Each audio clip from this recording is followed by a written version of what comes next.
Moving on to the daily DVAR halacha. And here's a brand new halacha for you, and it's for Tuesday, the 17th day of November. Here we go.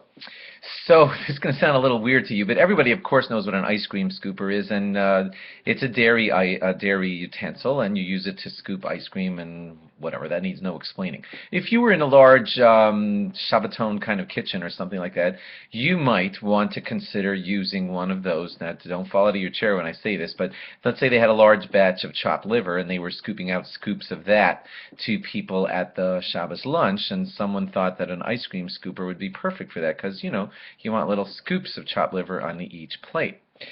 So, so halachically, it's recommended that if you want to use something that's like stylized to be an ice cream scooper for your chopped liver scooping out, then certainly it would have to be designated as a fleshik one with a label on it that says that it's fleshik, because otherwise it's so easy for it to get confused with the dairy one, and it's very hard to perfectly clean it. It is coming into contact with all of its foods cold, and that makes the whole deal a little bit more lenient. But if you don't perfectly clean it between the uses, it would be a terrible problem that milk and meat would be mixed. So you should definitely have a separate one for your liver scooping out, and it should be labeled meat, so no confusion could possibly happen.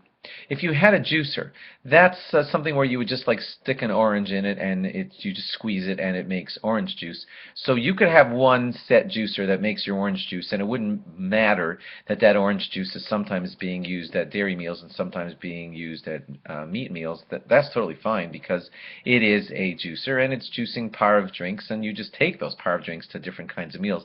That's fine. So in that kind of way, it's totally allowed. Let's talk about your ketchup and your mustard bottles at the table.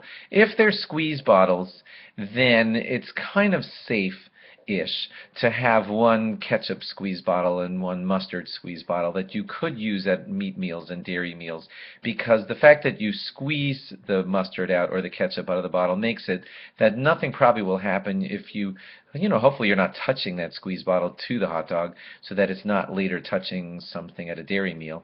Of course, you should be careful about that, but assuming that you don't touch the squeeze bottle to anything, it is okay to use have one ketchup bottle in your fridge that's a squeeze bottle and use it for dairy meals and meat meals. But if you had a mustard, let's say, container, that's the old-fashioned, glass type where you, turn off the lid and you put a spoon in it, and that spoon is spooning out mustard onto, I don't know, meat meals and then sometimes onto dairy meals. That could become problematic. So if that's your situation, it's commendable if you knew that you used that mustard jar at a fleshik meal and a spoon went back and forth and touched stuff, then you should label that mustard meat, fleshiks, in your fridge, and no to just use it at meat meals. That's the better way to do it. Kiddush cup, it is okay to have one Kiddush cup, and it's okay that that Kiddush cup sometimes makes Kiddush for the Shabbos lunch, which is of course meat, and sometimes at something early in the morning, which is dairy. That's okay, as long as that's all it's doing, is it just holds the grape juice, you take a drink, you put it away, and it's not in any way coming into contact with the meal.